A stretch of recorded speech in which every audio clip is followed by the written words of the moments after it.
Welcome to the Libido Lounge, where we focus on all things love, lust, and libido. We believe that fabulous sex is important to health as exercise and good food. Hey everybody, welcome to another episode of the Libido Lounge. I'm your libido expert, Dr. Diane Mueller, and I'm so excited about our guest today. This is Bibi Brzozka, and Bibi is going to talk to us about beyond hormones. So many times when it comes to libido issues, oftentimes we think that it's just hormones and we go to the doctor and we get hormones checked. And while this is important, so many times this does not solve the underlying problem of how to have better sex, of how to have a better sex drive. So welcome to our podcast, Bibi. I'm thrilled to have you. Let's just start by just telling people briefly a little bit about you and how you got into this work and the work you do in the world, if you would. Yeah, thank you for having me. And I love the name of this podcast, Libido Lounge. Genius. Thank you. Thank you for welcoming me to the lounge. So happy to have this conversation. Okay, in a very short description, I come from Poland, grew up in communism. I really wanted to travel the world and earn the money, so decided to study finance and banking and went into corporate world for 15 years. And I did travel the world. I did earn a lot of money, and I was absolutely unfulfilled. And it brought me into my midlife crisis, which was the portal of growth. I'm sure so many of people resonate here. And finally, I was able to leave the golden cage of the corporate world in steady salary and embarked on my personal growth journey and done all kind of things. And among them, a workshop where I awakened my sexual energy. I had my first full body orgasm without touching any parts of my body and being fully clothed. And once that energy was activated, it remained activated. And I started to have those beautiful, energetic, orgasmic experiences. And it was so profound. It was so beautiful. It was so life-changing that I started to investigate what is happening. How do I cultivate more of that? And that led me to the exploring conscious sexuality, neo-tantra. And again, when you discover something so amazing, next thing I personally do, I want to get on the rooftops and shout out and ask everyone why they're not doing it. And that's basically what happened. And yeah, people started to come for more, wanting to know more. And that's how my new career started. And I am a certified sex, love, and relationship coach, certified erotic blueprint coach, international speaker, Mind Valley teacher, and I like to call myself energetic lovemaking facilitator. And I serve people over the world, online, in person, in English, in Spanish. And I also like to call myself an orgasm facilitator.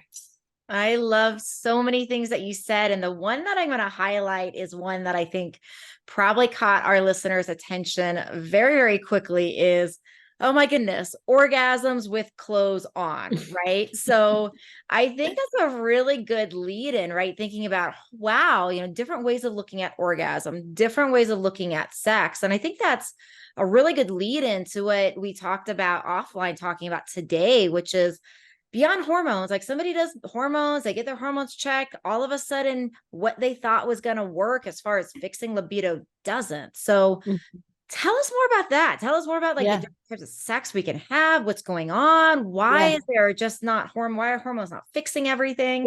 Oh my God, so many different reasons for that. And, I'm going to maybe talk a little bit, focus this answer on women a little bit more. And so first of all, there is a research around this showing that we are really, really sensitive to context, more so than men. And everything prior to the intimate act can already either increase our desire and drive or decrease it, right? And this is not what we can see on pornography. Everyone is on the go already. And it all starts with that. What is the context, right? Are you in a place where you feel safe?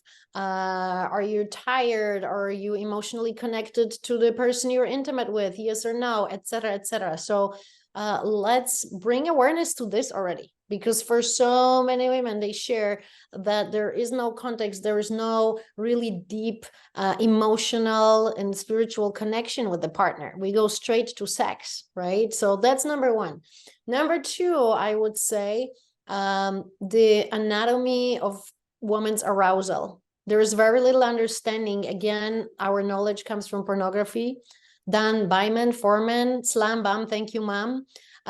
We are like water when it comes to sexuality. We are not fire, which is more masculine sexuality, young, penetrative. We are more like water, receptive, yin. It takes time for 1 liter of water to boil. It takes around 7 minutes or so. Doesn't, while the fire can be on within seconds, for the water, it takes time to warm up.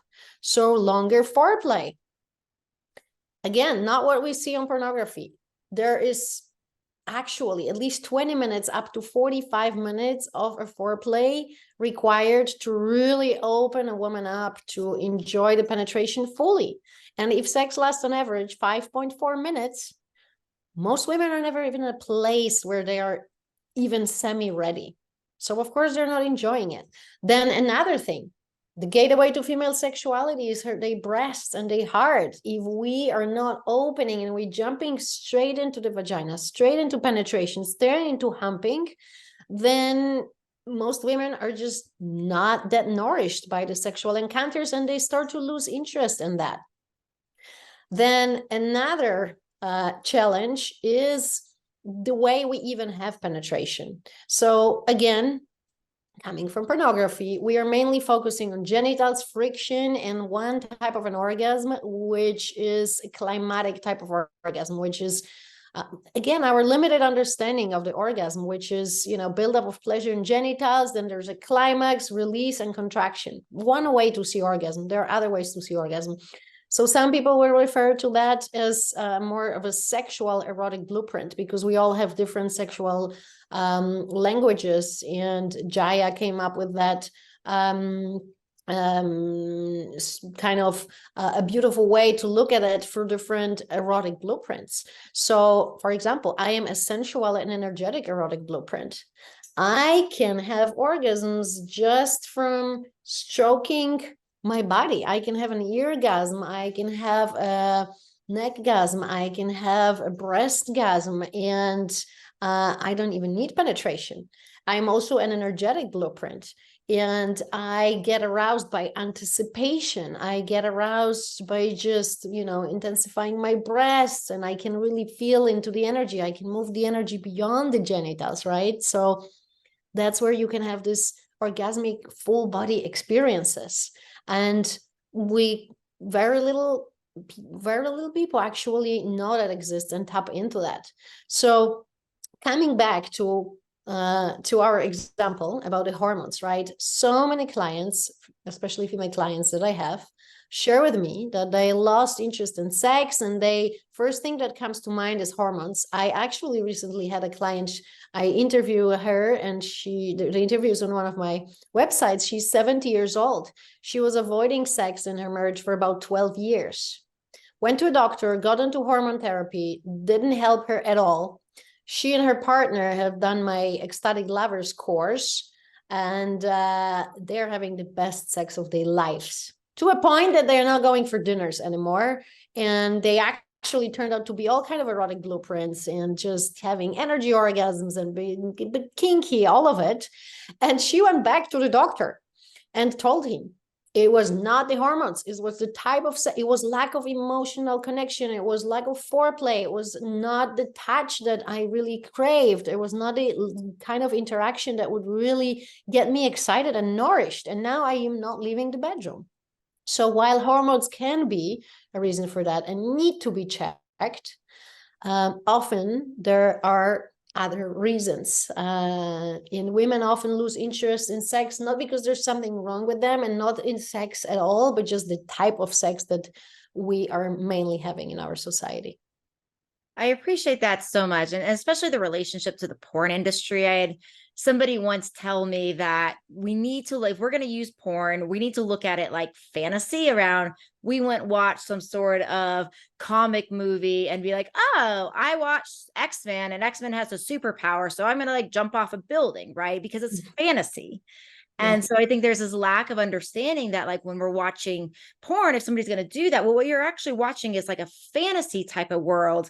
It's Yeah. not real. That's not how like it actually works in the reality of sexuality. And so I think one of the things that our listeners might be wondering is like, because this can be really exciting information around like, oh, there's different ways to do this, like orgasms, different types of sexual styles. So in the work you do, how do you help women and men? How do you help people in general begin to understand and begin to explore with themselves or with a partner how to learn what sex is right for them, right? What styles right for them, Yeah. what approaches, where do people begin? Yeah. Well, I like to take them through a journey, and I like them to explore all different flavors and expressions. And then from that exploration, from that embodied exploration and embodied experience, see what really works for them. Because, for example, let's say you can even do the test on the Erotic Blueprints. Jaya has it on her website. But if you start with a test, you're probably just going to go with the mind and with the experiences you had in the past. And most people usually didn't have enough sensual experiences or energetic at all.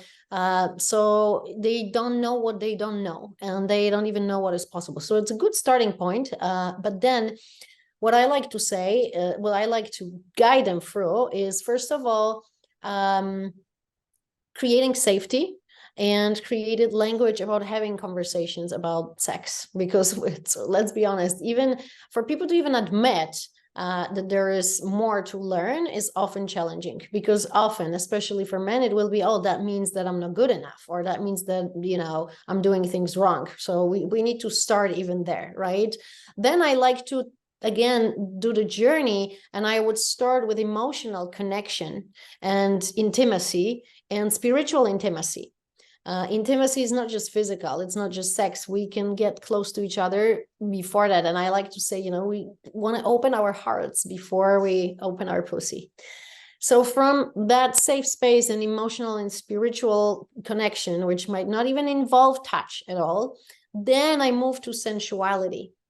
And before we go to sex, we want to explore the senses. We want to explore the entire body, not just the genitals. We want to explore different types of touch, etc., etc. And I think, we lost this appreciation for sensuality, because we're going to go straight to sex and straight to the end goal, right? And straight to the main dish. And from sensuality, then I move into sexuality and different kind of experiences there, slower, where there is more awareness of different level of arousals, where we're not chasing the peak, but we're staying with different levels of arousal. From there, I would go into playing with energy, because that's where we can start adding breath and visualization and moving that sexual energy. And then from there, at the end, I would bring a little bit more of experiences of kink and BDSM. And this way, I kind of let people try all of the different flavors.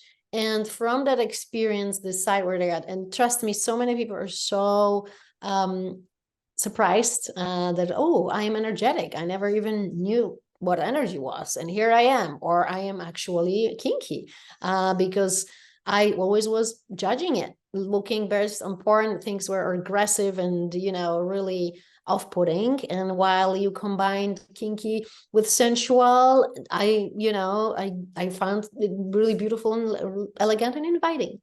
So yeah, this is the journey that I like to take my clients through. And I do this mainly online, so they do it in the comfort of their own bed. So it's beautiful and safe and powerful.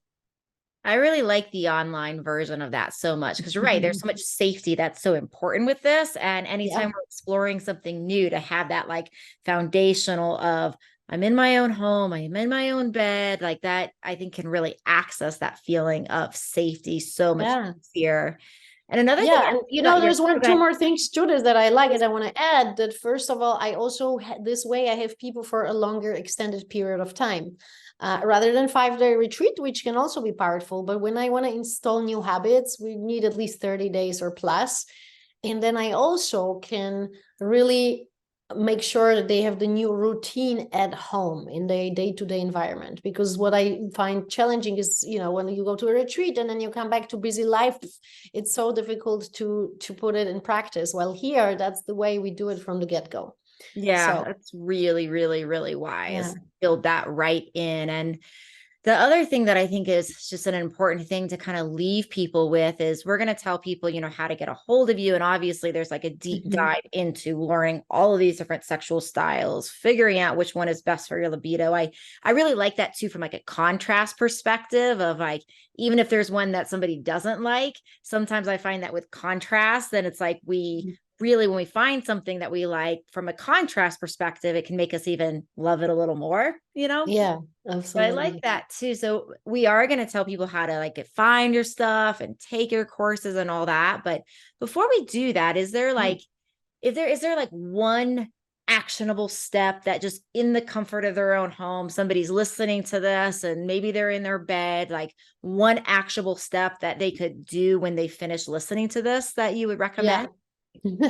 Yeah, and I'm going to share one of my favorite ones, but I feel like it's the most essential one. Mhm. And it's the conscious high vibration masturbation, beautiful act of self-pleasure.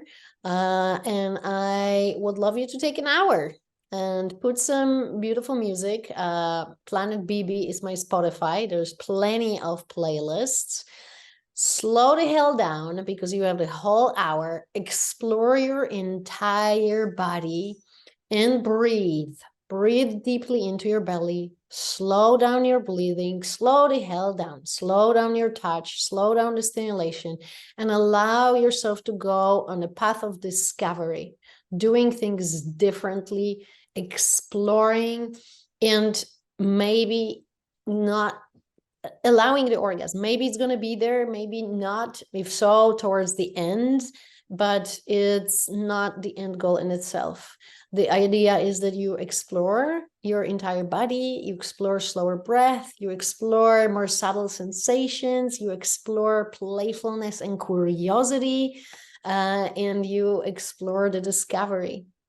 Yeah, so just doing those few things, you will you will experience some shift and new sensations, and from there you can apply the same with your partner, but start playing with yourself first, because I always like to say you can only play a duo, a concert with another musician, once you learn to play your own guitar, or once you learn to play your own violin. So take some time to play that instrument, and then take it to a concert with another partner.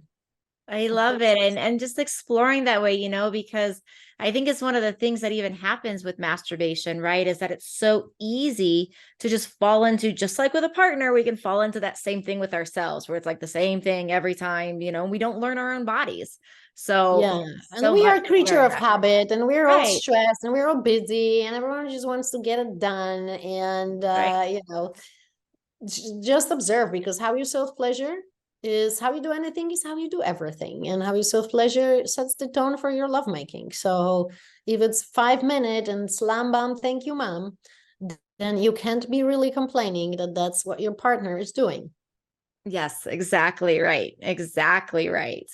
Well, thank you so much for spending time with me on the Libido Lounge. And we're going to have everybody, find you in your show notes and the show notes here as far as how to get a hold of you. But what do you Yeah. want to leave us with? What do you want to make sure as far as your offerings and all of that you want to make sure we mention today? Yeah, I have my 2 signature programs. I like to take people on a deep dive. So there's really, shifts, transformation, and Ladder to Bliss is my mentorship, main signature mentorship for women. And Ecstatic Lovers Academy is my main program for couples that lasts 6 months. So yeah, it's always from zero to hero journey. So we go slow, we make sure you feel safe, it's elegant, it's beautiful. Yeah, I would love you to see, and you can always schedule an interview with me. And there are also free practices on my website, guided audios, both for partners, soul connector, and for women, erotic glow activation. So yeah, download them, follow the practice and see how that feels and resonates, and reach out if that speaks to you. Well, thank you so much, Bibi. Thank you, everybody, for listening. I hope you got as much out of this as I did, as far as really thinking beyond hormones, really thinking about the type of sex, about what you can explore and change both with yourself and your partner. Go deeper, learn more, take it so slow, be safe, and always remember, stay sexy, stay classy, stay a little badassy. I'll see you next time. Thank you for listening to the Libido Lounge. Please don't keep me a secret. Please share this with your friends. You can find me on YouTube, on Instagram, as well as how to work with me at mylibidodoc.com.